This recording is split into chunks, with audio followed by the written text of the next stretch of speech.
Welcome back to the Film Alchemist podcast, a show where we take the movies we love, break them apart, to find out what gives them their magic. I'm your host, Josh Kirby, joined as always by my friend, co-host, and guy who's just waiting for his turn, Alex Dandino. Before today's stellar continuing journey, as the masses kneel before me, as the planets align and birth forth one curly-headed fuck to talk about movies on a pod for tens of people at a time. All those years ago, before Woodstock burned, before OJ ran. I was trying to think of other great historical moments to put those are context two terrible things that happen in history, but sure. But mine was a good thing, right? Yeah. I was just talking about moments I had witnessed. Yeah. We're still at the whiteboard phase. I can't believe it. I've got one more of these left, and I'm still at the whiteboard phase. I can't believe you're still doing this. Of my epic Skeletor entrance. I thought that was going to be better. All right. Before my birthday gift from Mama Dandino, of all people, yes. Double D, Donna Dandino, gave me a birthday gift. 1962's Gypsy. Did not have that on the bingo card. Did not have that on the bingo card. A little bit of business. Everyone, please go to our Patreon, patreon.com/filmalchemistpod. Guys, it is the absolute lifeblood of podcasts like us. We appreciate the support. We work very hard over there to make sure it's worth all of your time. So please go to patreon.com/filmalchemistpod. Huge Patreon exclusive library. We have commentaries. We have mini-series. We work really hard to make sure that's worth your while. Come join our amazing Patreon community. We have a great group of people over there that we would love for you to be a part of. So if you can find it in your heart, if you want to give your friend Griffey a little extra gift, patreon.com/filmalchemistpod. Something you can do for free. It's just $1. It's just $1. There's many tiers, whatever works for you.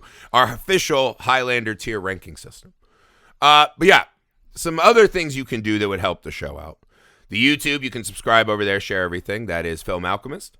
The email is filmalchemistpod@gmail.com if you ever want to chat with us.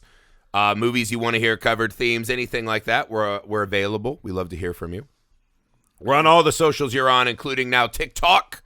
If you want to see some content we made just for that, go ahead. Again, share. That's the name of the game now, sharing everything. Make sure you're leaving 5-star ratings and reviews wherever you find podcasts. That helps us out a ton.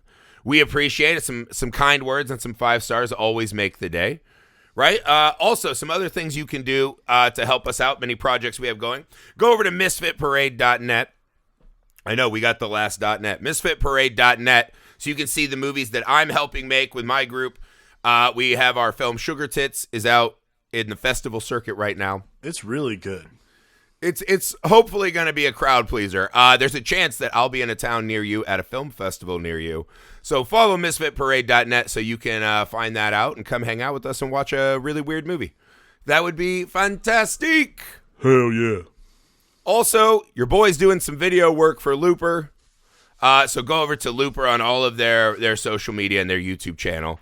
I do a series. Right now we're doing a series called Looper Got It Wrong. I'm doing some rewatches. Some videos where you can see me talking about movies over at Looper. So I would appreciate the support on that as well. All right. We've officially run out of movies. And we're down to just musicals, I guess. So for a birthday gift, you reached out to your mother, Donna Dandino. Zaina, no slights to you, but I believe last year we got Zaina to do we might have. She did a commentary last year. Zaina did a commentary, and then last year for your birthday, Zaina did was it Tales of Terror? Trilogy of Terror. Trilogy of Terror, that's what we did. Trilogy of Terror with the famous Amelia segment. Yeah, that's me and my mom's movie. Zaina went out for that one, and that was hers. So this year I decided to reach out to my mom, and after she went through like 3 movies, I'm like, we did that one.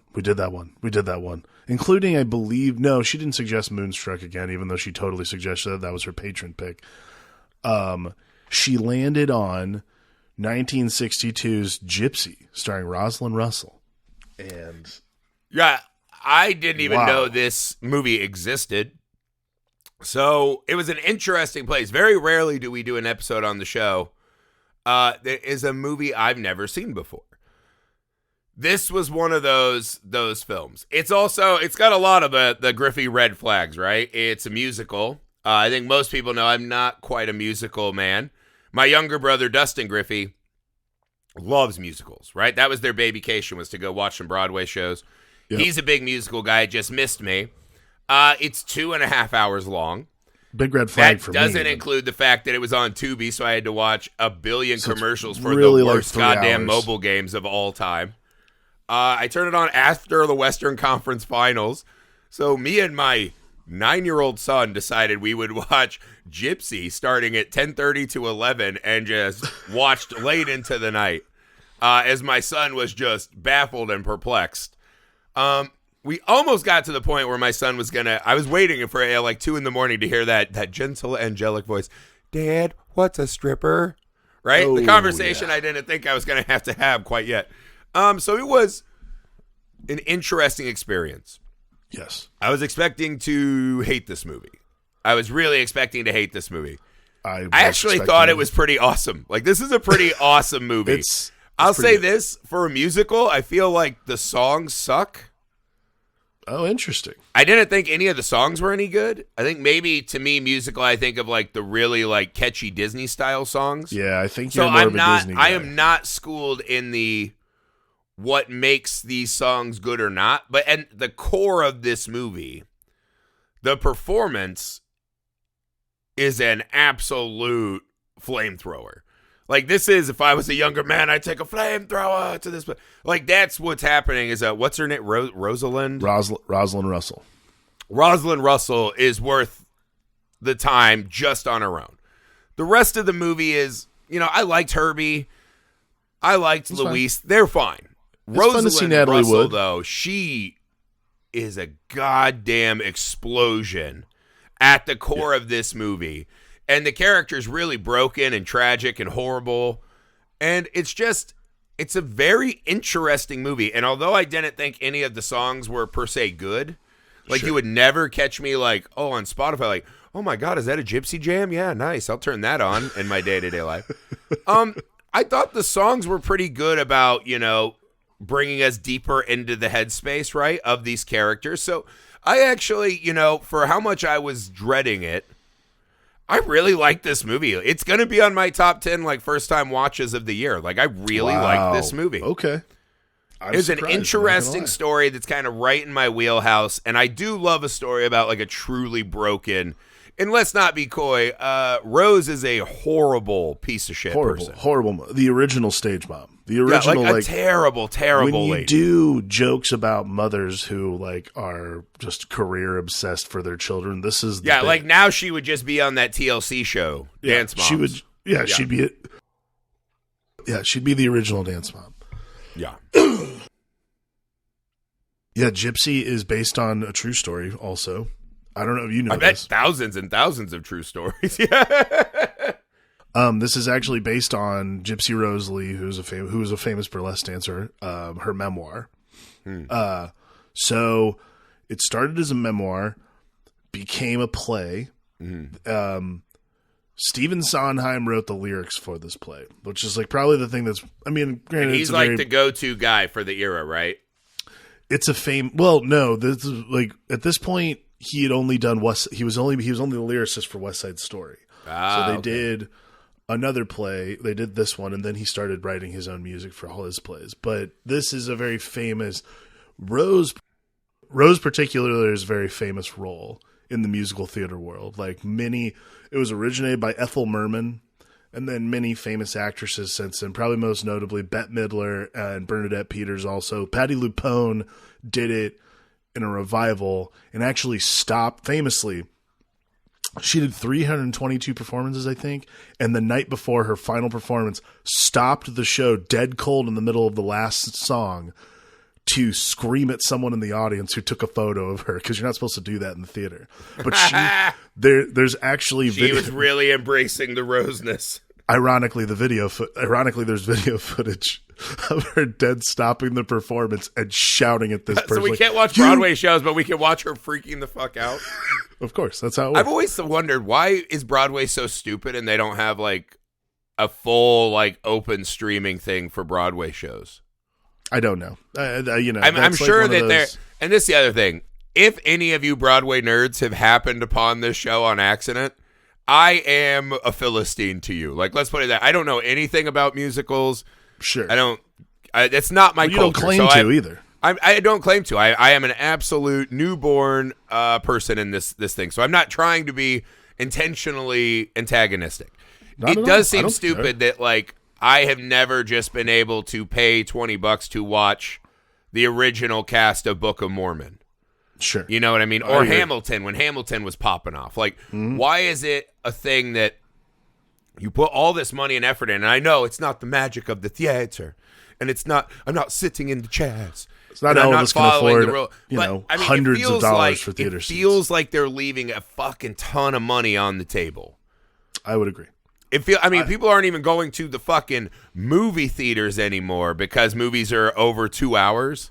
It's like the new thing that film directors are doing. Like, we'll fight back against streaming and people not wanting to go to the movies by making our movies 45 minutes longer than they need to be. And they'll sit through 30 minutes of trailer. So the 3 or 4 hours to go to a stage show, I would be interested to see the numbers. Like, has that changed or not? Or are those people just more committed to it? But it feels like I should be able to watch. You should be able to. Like, why can't I just watch Jeff Goldblum as the Pillow Man or in the Pillow Man? Like, why can't I watch these great shows in all of their various iterations with the famous actors they did? It seems fucking insane. I think to me. the only time I saw anything work from like our from where we are in terms of like, making content and that kind of thing, like in terms of translating the theater to film thing, the Hamilton that wound up on Disney Plus was very good. Well, but remember that day? Because that was in COVID too, I think. It was. And like everyone you knew watched Hamilton for like that day and maybe the next couple. Like, I watched Hamilton like 4 times. Yeah, I watched it a few times. Because I just was like having like a rough time and you just would turn it on. You're like, this is fucking incredible. Right? Mm-hmm. And I mean, it just feels like a no-brainer. Yeah. Like, why? Because there was some app. I remember there was some app because I got on because I wanted to watch Into the Woods. Like, that was one that I saw in college and I just really liked. It's like that and this opera Carmen. Like, are the only kind of musical theater. And Carmen's just about a girl running around hoeing herself. And I was like, yeah, I like this. Hell yeah. So Into the Woods, they shot a performance with the original cast because Bernadette Peters plays the witch in the original cast. And I think they had done. Yeah. They had like filmed like, but they had a shitty app, and it was like one of the top like 4 things on the app was like the Toxic Avenger Broadway, and I was like, oh, so these aren't like the Broadway shows; these are like the leftover. Hey, we made a stage play out of an IP thing, and like I looked it up, and I was like, none of the shit you'd want to see. Like, what about like the first run of Rent, or like whatever these like most famous Broadway shows are? Again. Well, I don't fucking care about any of this stuff. Not many people had the foresight to film like those things, like the way that the way that it's supposed to look, like the way you want to present it. Sure. People had the foresight. I think that's. But like Book of Mormon for sure got filmed somewhere, right? Like, well, Book of Mormon, modern stuff has been filmed, right? I know some of it has been lost to time. It feels like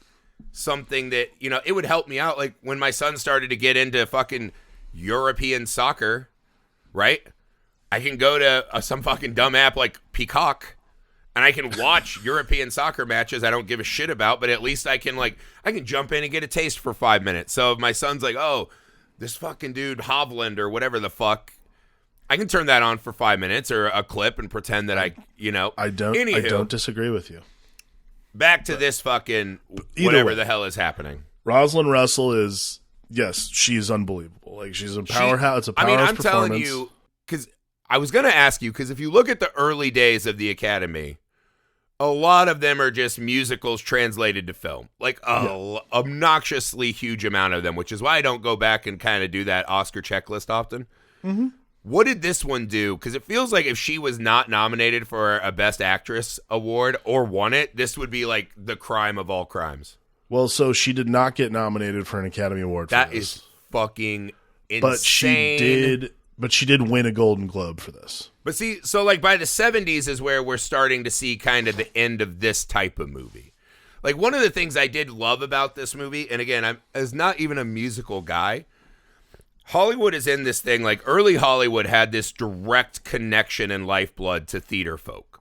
Yes. Right? And so a lot of the early movies still felt like they were staged and shot and performed as stage shows, right? And a lot of that works really well. It feels that way, yeah. There are just movies of like the early Hollywood era, right? Where you just go back and watch, you're like, look at these fucking sets and the dancing is one. And that's what I was kind of struck by today is like, this is a smaller scale than something like, I don't know, like fucking White Christmas or whatever those like big musical numbers were. Yeah, right? the Irving Berlin ones, yeah. Yeah, like they were like huge where you're like, God damn, there's like 50 to 100 dancers, whatever. Mm-hmm. I was struck by watching like Baby June, although she was fucking creepy, dude. We'll get to that in a minute. But watching her and the boys, right? Yeah. Do their little terrible song and dance, right? It's like, wow, these songs fucking suck and they're horrifying. Like, what a terrible life people must have led. One time Herbie just casually mentions there's a depression in the background. It's like, imagine not eating. Like, you just had to eat your brother, little Timmy, right? So you could survive. And it's like, oh, let's have a respite in the theater. And you're going, you see Baby June. I'd be like, I wish they would have ate me. This is terrible. Like, what kind of culture do we have? But there is in this movie, there is this connection to that kind of last bit of golden era Hollywood, right? Like you see the stage performance and the stagecraft and the vaudeville skill set, right? The dancing is real. Like they're all just really good dancers.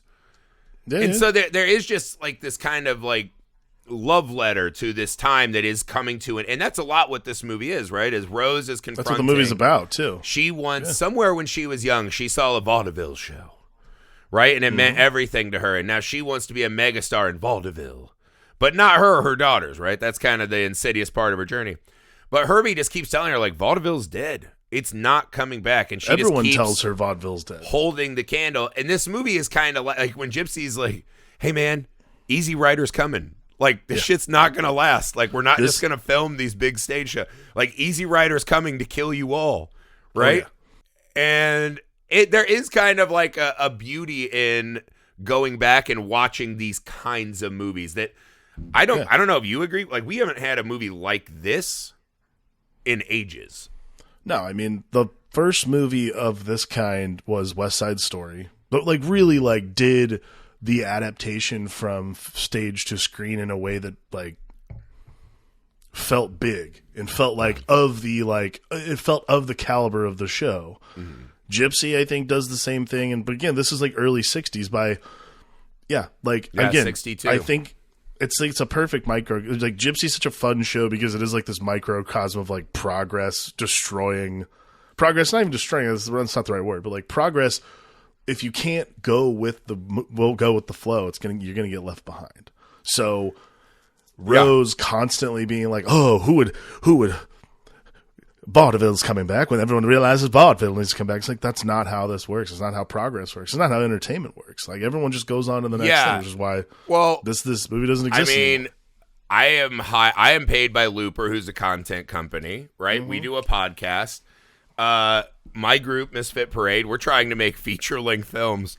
And almost once every 2 or 3 days I have that, are we going to get that last chopper out of Saigon, or is that shit gone? Like, and everyone's just going to AI themselves their own, like, hey, here's a new Godzilla movie starring George Carlin, made by AI and scored by, System of a Down.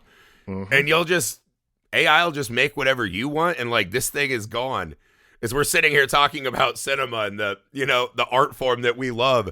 But also, so this is kind of a very ominous, like, thing that you're like, oh man, are we in that again? Are we about to be the new Roses? The sad thing for Rose is that Rose has this like gatekeeper looking down on everyone else if it's not vaudeville. Right. But she never got in. She wasn't a part. So she missed the thing she wanted to be a part of and is here at the tail end like a flea on a dead body. And so the journey of Rose is so fascinating. As my son just kept going, she's such a bad mom. And I was like, yeah. She is, because I love watching the way that she just will never acknowledge. She keeps talking about her dreams. Every song is her dreams, her goals, her life. Yeah. And these kids are just there as like background dancers to her. Mm-hmm. It's beautifully insidious. Yeah, it's bad. Again, like it's the original Dance Mom. It is the original, any sort of iteration of Stage Mother. This is like the bit that is always referenced. I think, like, it's funny. Andrea was watching with me last night, and she was like, because she was, I know we'll get to Herbie, but like we got towards like the end when Herbie's going to be like, I'm Herbie. God damn. And I was like, she was like, I think it's unfair of Herbie to like be like, oh, you don't want to come and be my wife. I'm like, that's not how I read it at all. I think it's unfair of her to be like, I don't want to be tied down. You have no idea. He's like, he's trying to provide a life and a place for your kid to live, and you're like literally. I mean, like, she's still taking all the money. Like she's taking all the cash, guys. She's like a horsefly on the back, like just. And I'm sure there's some I'm sure there's some beast with two backing kind of theater bargains going on. Guys, don't be a Herbie. This is wrong. It's horrible. It's insidious. He essentially becomes like the saddest patron, like an artist patron. I know every one of us who makes stuff, we're like, if we could just find like one really cool rich guy who would just pay for our stuff, right? And like he loves movies and he'll pay for our stuff. This is the fucking most pitiful and sad. Like at one point Herbie finds himself at these thresholds where he's trying to be the parent that the kids have never had. Yeah. And he's trying to like protect the kids from their mom, but he always caves to what he knows is wrong. Yeah. And it is like we watch her like, so she's going across country with no car, right? And then at some point she just leaves her kids in a broken down car when it's cold outside. That's all we know. And then we're watching her just on a date for like 8 hours into the night, setting it up with Herbie. Then she goes to her dad, and her dad's just like, what's wrong with you, right? And I love the scene when she's like, she steals her dad's retirement plaque. Oh, yeah. She's kind of asking about it, but she does this, like, normal life is for fucking assholes. Yeah. And her dad's like, what the fuck is wrong with you? Like, what's going on? What's the matter with you? You have two kids. Why can't you just hang out? She talks about this, for some people, right? Some people just want to sit in a chair and die and blah, blah. And I was like, I get the spirit of that. But again, the thing that is beautiful is she has these, like, really passionate, like, my dreams. I don't quit. I won't give up. I'll fight through everything. I just need new red velvet curtains and more lights, blah, blah, blah. And you're sitting there watching this lady who just has a broken down car, 2 kids. She's trying to hustle this dude for money. And again, she's not in the fucking show, right? It's her kids. Like, it is one of the questions they get to by the end of the movie, but you spend the whole movie asking, like, why is she fucking doing this? Right? Because you always think that this is happening, right? So, like, the parents can be like, you hear this a lot, like, what's his name? T. Morant, John Morant's dad. Like, when he was getting in all his trouble in the NBA, that was one of the things. They're like, oh, his dad thinks he's in the league now. Like, his dad is one of those, or like LeVar Ball, right? There's no shortage of these, one I always think of, these, like, obnoxious parents that are like, look at what my kids did. Now I'm famous and cool. The Kardashian mom, right? Like, whatever the fuck her deal was. Yeah. Her daughter does a sex tape, and now she's on TV all the time. Whatever. But there is this, like, you think it's for fame and fortune, right? I don't know about you, it felt like Rose was not naive enough to think there was real fame and fortune in this, right? That's the question. The movie poses it, right? Why is Rose doing this? Why is she such a bad mom? Why is she so abusive to everyone around her, right? There's a couple, like, questions Rose poses, right? They're kind of 2 questions that are always, and they feel parallel. When she asks Herbie, why does everyone leave her? Right? Why does everyone leave? And then at the end, when it's, what did I do this for? That's what Rose says. And we, the audience, want to know the answer. Why do you think she can't be stupid enough to think that they're going to, like, get like, does she think she can bring vaudeville back? Like, there's this kind of hanging malaise in the air of, like, please, can I find a reason why a person would be so fucking shitty? Right? And we get the backstory of, like, her dad and mom left her. Like, God only knows what she all went through, right? Sure. But there is just this, like, why, oh, why, oh, why? Why do you think Rose did this? I think that I think she wanted to be a vaudeville performer. Like, clearly because she says that at one point, right? Like, I started too late, or I was born too late. I was born too early and I started too late. That's right. That's the line, right? So she missed her window. It's the end song, like Rose's Turn is what it's called. The last song is the one that like reveals a lot of these things sort of late in the game in a way that you're like, whoa. It's kind of an amazing like final for your play to be like, she's learned nothing, she'll never change, she won't be a better person. Yeah. She is permanently broken and fixed in this monster that you've watched. It's a really But now her kids are grown up, so hopefully she can't hurt them as much anymore. It's a really curious thing to end your movie on like in your story on such a somber note of like, all right, well, she's still kind of you're like, I guess it's okay because Herbie said someday that Gypsy would leave her and she'd be by herself, but Gypsy won't. What is that? I just can't quit you. And it's like, Gypsy, quit her. Leave her. She tries. Run far, far away. But why do you think she did it, right? Besides, like, she obviously wanted to be famous. I think she wanted that life. She didn't get that life. So instead, she sees whatever modicum of potential she saw in her daughter. Her June, particularly. Like, June is the one. Like, I think this is, like, the really key component here is, like... Dude, that last song when she's like, I dreamt this for June. Yeah. Oh, so fucking miserable. Because what happens to June? She just fucks off like she's going to marry that dude and try to be an actress on Broadway? Yeah, so June bails. It seems odd that Rose didn't, like, go knock on every fucking theater and find June and, like, drag her ass back. I agree. And so June leaves. See, this is the thing I always was curious, but in the original play, June, so in the movie, June leaves with another singer, one of the other dancers. His name's Jerry. In the show, she leaves with Tulsa, the kid who does the little soft shoe routine. Yeah, he's got the big dreams. Yeah. So she and him fucking bail.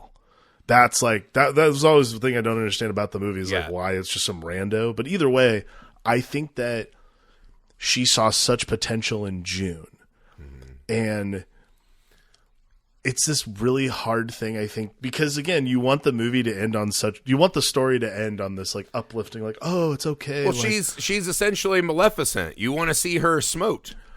You want to see her just like destroyed or on her knees by the end of the movie apologizing. Well, I think the problem is because, the preceding monologue, she just like slut shames her daughter and she's like, excuse me, I'm paying for your life. What's your fucking problem? Yeah.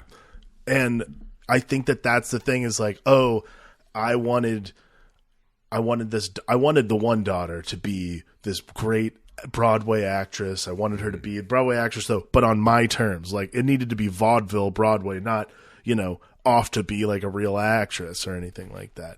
And instead, what I'm stuck with is B Squad, who takes her clothes off for a living, and she's... Yeah. I think that's it's such a beautiful scene, right? When she finds out June's leaving and she's just like sitting on that thing. It's great. Because before that, it's just honest. It's like the settings are so good, right? And the staging, and it's one of those things that the good versions of these movies did. There's this live theater crackling energy that you get from these. Like whenever she's on a stage yelling at people, or like when we see the farm thing and she's out there performing it essentially next to her daughter when she's not supposed to be in the scene. There's a beautiful kind of narrative and character building vibrance to that, right? But when we watch her still, it's the first time in the movie we've seen her still and awestruck and not able to talk, right? Broken, cracked. Because what you get is you start to piece it together, right? Her parents left her. No, she was never good enough. She had to do whatever she could to get by and survive. She couldn't go out and be a performer, right? She had to survive. She had kids with men who left her. So then she had to be a mom and survive. And so there's this part of, all this stuff that was taken from her. She never had a chance. And so in this Insidious, it's kind of like travel sports parents, right? Like, I didn't make it to the league, but I'll make my kid fucking work 60 hours a week and go to school and not be a kid, and they'll make the fucking league. It's like that Marinovich Project documentary. You're like, oh, wow, I'm going to make my kid this. The problem is a ton of people saw that documentary and said, right on, and not like, oh, this is fucking gross. Yeah. It's a disgusting boutique industry that is a problem here. Neither here nor there. But you watch her say, fuck, I'll get it back. And the really hard part to watch is, because I think about that, right? My dad left when I was a kid. He fucking bailed on me. Has always been this kind of big empty space in my life. And I feel like it's the thing that you try to forget them or I'll prove them wrong. So you become this attention seeker in many ways. Right? And so watching her, June is the one that she wishes she was, right? The blonde, talented, the front of the show. Louise looks just like her. Louise is probably the reason she's hard on Louise is because she doesn't want Louise to be. She sees herself. Well, she sees herself, the girl that was left, right? So June becomes an aspirational thing for her. June is who she wishes she would have been, and Louise, I think she also knows that Louise is sweet and won't leave, and that kind of a person who gets stuck behind. She sees herself again, so she doesn't want to relive her miseries with Louise. She wants to ride and sail with June. And there is this just misery to it when she finally turns and she's like, you'll be okay for the dreams. And it's like, oh, no. Because Herbie and Louise were just like, hey, we can get married. We can have a house. We'll be the best homebodies ever. Yep. And you watch her like, fuck that. Fuck all of that. Yeah. I'm making Louise. And, you see it with like the obsession with the blonde hair. She doesn't want boys behind June. She wants other girls who aren't as good as June behind her. Yep. But the play, I mean, it is a movie. Like, my biggest problem with a lot of these is how they're not extremely cinematic, right? It's like watching a play. They're not really diving into the tools of filmmaking to get those extra things. I think this one does, though. There's a lot of great kind of visual storytelling happening in this film, right? That I do enjoy. There's better close-ups. Like, again, they do a better job of utilizing camera movement in this one, and it's not just, all right, let's stick a very wide lens on this one stage we have set. Yeah, well, it's like every Fred Astaire thing I've ever seen where I was like, all right, I'm just watching a dude fucking, new boot goof around. I'm not, like, we're not doing a story, but, like, when Tulsa's doing his thing, we're watching Luis in the back, like, I could be that girl. Like, she can't let herself imagine that she's that girl, but everyone's dreams are starting to broaden out. Like, what if we got out from under her? And we watched Louise imagine for a moment she could be that girl, knowing in the next scene that her sister ran away with, Tulsa or someone like him.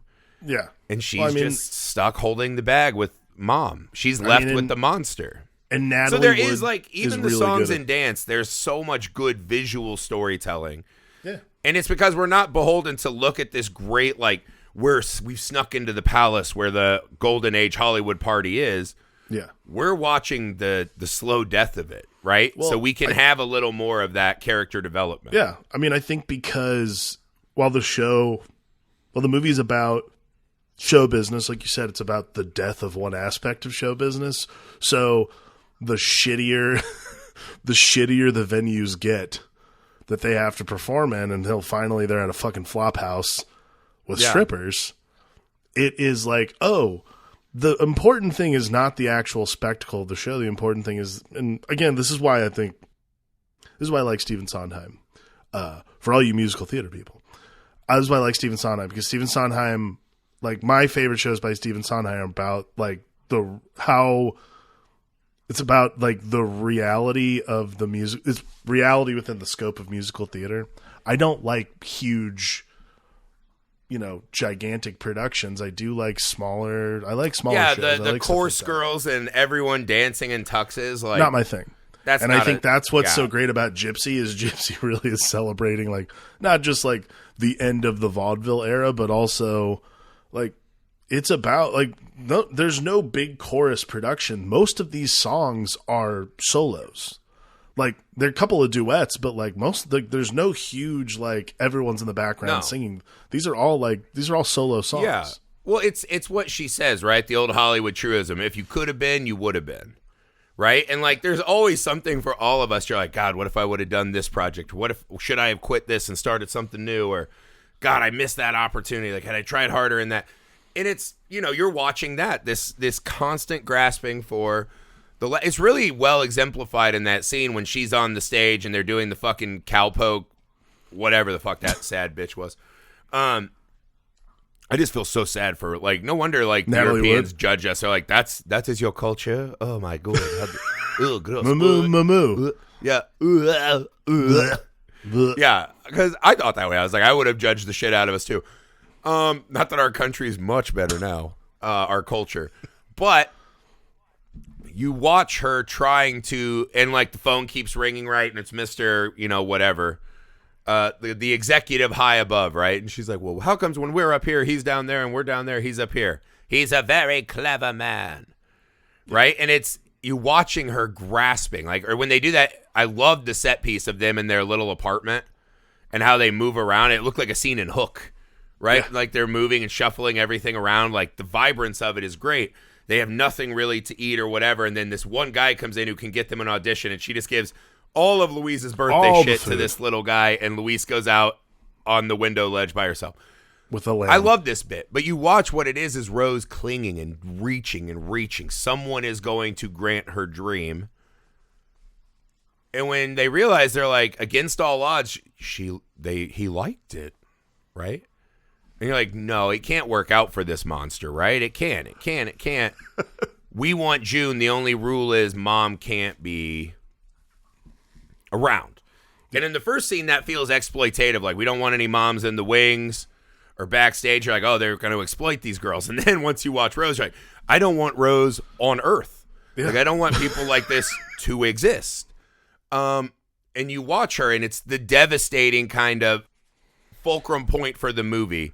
It's where you realize that this is not going to be a happy story, which is you watch her say no. She shuts down baby June, reaching her dream, getting closer to being a star, right? The thing that when she said, I dreamt this for June, it's happening. And when Rose just says no, and she starts like, you'll never make it anywhere. You don't know real vaudeville. But she says no because it's not with her.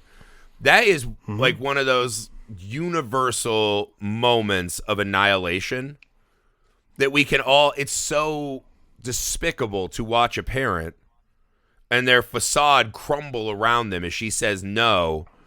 And also, it's like her daughter's like way older than 6, but it's like a very weird kind of sexual, creepy thing. It's and weird. She's like, she wants to trap her daughter in that because she's not the one. I think it's kind of supposed to be. But I'm saying it's supposed to be weird universal annihilations that it's so beautiful. It's perfect. And I think in the scope of like from the 2024 perspective, we all see Rose as a very specific type of person. We're like, wow, that's a shitty mom. And well, now you see that like a huge percentage of the population is Rose. Right. Like absolutely. Even that Ashley Madison documentary, right? That guy who's like, hey, me and my wife became Christian influencers, right? Where we're doing all this family shit and be good and follow God. And he tricked his wife into like not flushing so he could get her pee and tell her he's praying. All to find out he's just doing wild sex shit the whole time on the side. But like everyone now thinks that they can cut out the middleman and become famous, right? Like the term influencer is kind of this hideous thing that has cropped up in our reminds me of I was watching this movie called The Green Slime, this 1968 sci-fi thing. It's essentially symbiotes, right? One cell of this thing can grow into a monster that feeds on energy. If it hits the earth, we'll die. And I was like, that's influencers. Everyone nowadays, I mean, hell, even us. Like, why do we still do podcasts? Why do we still think we're doing here? Anyone needs to hear our voice on anything? It's because we, at some level, are fucking naive narcissists, right? I think there's a level of narcissism. I can tell everyone it's because, hey, this is how me and Dandino have stayed close. Whereas a lot of my other LA friends, when I moved, we don't talk as much anymore. But at the core, we feel like someone should hear our voice. Someone should see us. There's a level of narcissism that comes with what we do. Anyone who's a performer or a writer, anyone who thinks you should take time out of your day to let them in, narcissist. There is a bit of that. And I think Rose becomes this like nightmarish mirror for all of us where it's like, oh, fuck, we're not that, right? Like if Misfit Parade was going to be hugely successful, if they just Game of Thrones to me, would I just say, good for you guys, I hope you have a good time? Or would I be like, no, fuck you, we'll go work as burlesque dancers? I think you'd probably bump it with a trumpet is what I think you'd do. But, that's me. Maybe. But she is this, like, I think this is the thing. Maybe your mom knew, like, this movie's, like, right there with, like, a lot of stuff that is very personal to me. So, like, this journey is very relatable and fun to go on, even though it's fucking... This movie's scary. This is a scary movie. I think my mom just wanted you to watch a musical, for one. Well, okay, there's that, but I think she knew, like, if I'm going to get him to watch one and maybe a second one... Well, it's got to be a little tragic, yeah. Yeah, like, this is right in my wheelhouse. I think that it's hard to see Rose as a tragic figure in 2024 because we're just so exposed to stage moms. Everyone is a Rose now. Everyone's is like, Rose. Hey, I'll use my kids in content, right? I'll do... Let me ask you a question. Do you think, for the theater nerds... Yeah. Just fucking insulting them constantly in their face. For people who like this kind of shit... We know who we are. What do they think of Rose? Is Rose like an empathetic figure for the people who love this show? I think that... Because your mom actually played Rose. Yes, my mom was Rose twice. Actually, once at Butler University. It was a big deal. That was like the first time I saw my mom perform in a show. That's a great place to perform, by the way. It is. It's a beautiful theater. It is a great theater. I saw Madagascar live there with my children. It was just... It's amazing theater. Culture, yeah. It's a truly wonderful place. I mean, Butler's like a great fucking place, but neither. It's a really great college. Like I really like. Yeah, the time why that I got only to go rich there people go there. Cool. Yeah, it's nice. My mom did she made like this indie star art section for this shit, which was cool. And again, it was also like the first time when I think I was maybe like 7 or 8 when it happened, and I was just like, oh. My mom actually knows how to do this. It's not just like a hobby. Yeah, well, you said it right. It's like weird when you realize your parents don't exist just to like serve you. Yeah. You're like, wait, my mom's not Alfred? My mother also does other things for herself. My mom's got a life? Weird. I think from a musical theater perspective, and again, I'm not a musical theater expert. I like musical theater a lot, but for me, Rose sort of stands as... It's a more like tragic figure than it is. Like, she's obviously this broad, top scale manipulator. She knows how to, she knows how to leverage her children, all these things. Like, she does all these horrible things that now in 2024, we look at it like, ugh, monster. It's so horrible. You think the average fans, like a lot of people who love this shit, I think used to perform and do this. Sure. So you think for a lot of them, they're more empathetic because they've been on the path she's on? I'm not sure empathy is the word I'd use. Like, well, they get the, like, man, I missed my shot too. And that kind of, like, hatred that builds up in there? No, I don't even think it's that.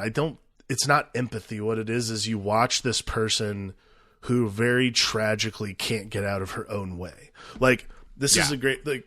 Oh, she sucks for sure. This is why Herbie is such a great character in the show. Like, because Herbie presents these... Herbie goes along with it as long as he can. And then Herbie finally gets to the point where he can present these options of like, hey, I love you. I've stood by your side through all your crazy shit. Can you do this one thing for me? The day they're going to get married. The day they're going to get married, he's like, do not do this to your daughter. Like, let's all be in a family. Let's not have your daughter do burlesque. Let me pause this for a second. Because I thought this was a wonderful, like, at the end, it's like, well, when a vaudeville goes burlesque, it's dead, right? Like, she finally is realizing it's over. She's finally there, yeah. Her daughter's like, fuck it, it's our last thing. Just let's make some money. I'll sew some costumes for these fucking strippers, whatever. Yeah. And then on the day of her wedding, she's actually dressed like a human being. She's not being insane. Mm-hmm. And you hear her like, someone left. We need a star. And you watch the wheels turn, and she's like, my daughter can do it. Because I thought she was going to say, I'm going to go do it. And like she'd get to perform one last time. I forgot it was a stripper thing.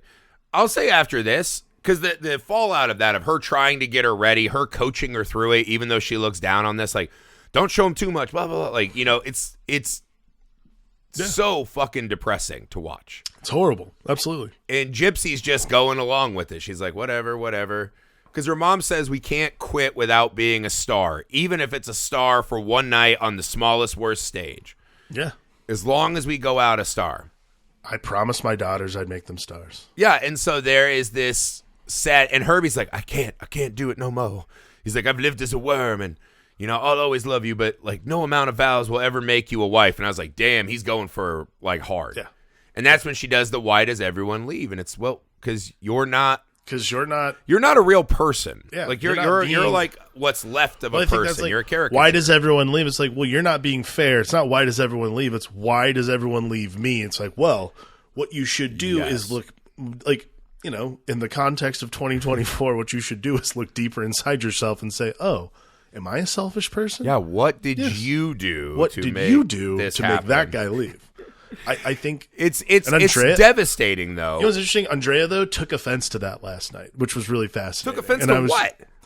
Andrea was like, and I think she was just fucking with me because that's how she does this sometimes when we watch these shows, is she was like, Herbie, just trying to throw down his male agenda. That's real legit. That's fucking horse shit. He's like, okay, first off, what he said, he's like, how fucking dare you, want Andrea? A bunch of how fucking dare you? Do you want a bunch of malcontent, like, dudes just looking at your daughter's tits and juggling? Ogling your daughter's titties? Are much more or do you want to go home with, to a cool house? Sex performance now, right? Yes. Like, this is another thing. So that's Burlesque true. was frowned upon. Now it's Well, cool. here's the other thing. I think we all watch it now, and I was like, that's it? You can become a star by just wearing a dress with cleavage? She takes one strap on, and next thing you know, she's national, international, and I'm like, she's wearing a bikini. Like, yeah. I see more risque clothes than that at the gym. But you can literally see labias and shit at the gym. That's just the clothes people wear now. And so I was like, this was exotic. But again, for the time, this was like the most, pardon the phraseology, I know we don't, this was like the most whorish thing you could do. Oh, yeah, absolutely. This was and it's silly to us now because it's like, it's so fucking conservative and childish. And also, I think now we're like, okay with like, hey, man, if someone will pay you money and you can use your body in sex, make your money, man. We don't care anymore. But at the time, Herbie was trying to protect her from like this life where she would be disrespected and looked down upon. Also, I think Herbie rightfully so is like, what are the chances she's going to become an international icon? She's not. Well, but then it's so Herbie sad because you watch this thing and you're like, well, this is the worst, like most unsex. Again, like, ugh, no wonder there was a depression everywhere. But then she starts getting famous. And that finale of her mom having gotten everything she wished and watching Luis become what she wished she was and just not being able to stand it. She fucking hates her daughter for being successful. And then, you know, there's that great turnaround, right? Where she's like, whatever happens, it's mine. If I flop, I'll flop. It's the first time ever it's my life. Yeah. And then mom goes, what did I do this all for then? And she goes, I thought you did it for me. Which is this great bow to tie on the movie because that's what the lie that Rose has been telling. We know she hasn't because we've listened to the lyrics of all the songs. Yeah. And then Rose comes out and she's like, oh, if I would have gotten my shot, there wouldn't be lights bright enough, signs big enough. And she does the like, it's all me. And watching that kind of breakdown of Rose got everything she wants and she's still not happy because she's not the center.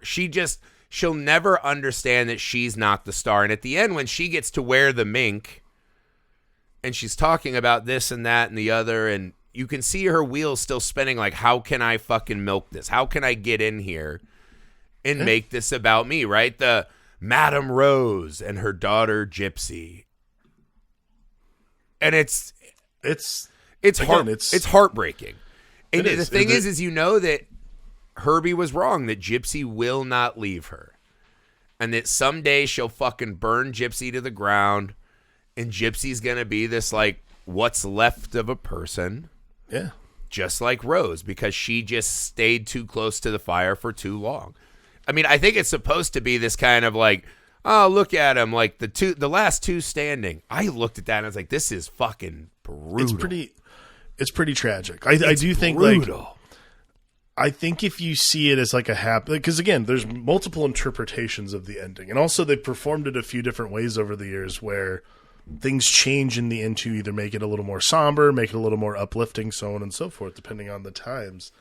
I think that for me, that's the ending I always knew about. That's the ending I always saw. So I don't think there's any other way to look at it besides like, that's really sad that this woman got through 30 years of her life, and she's like, I'm the same person. I'm the exact same person. I'm never going to change.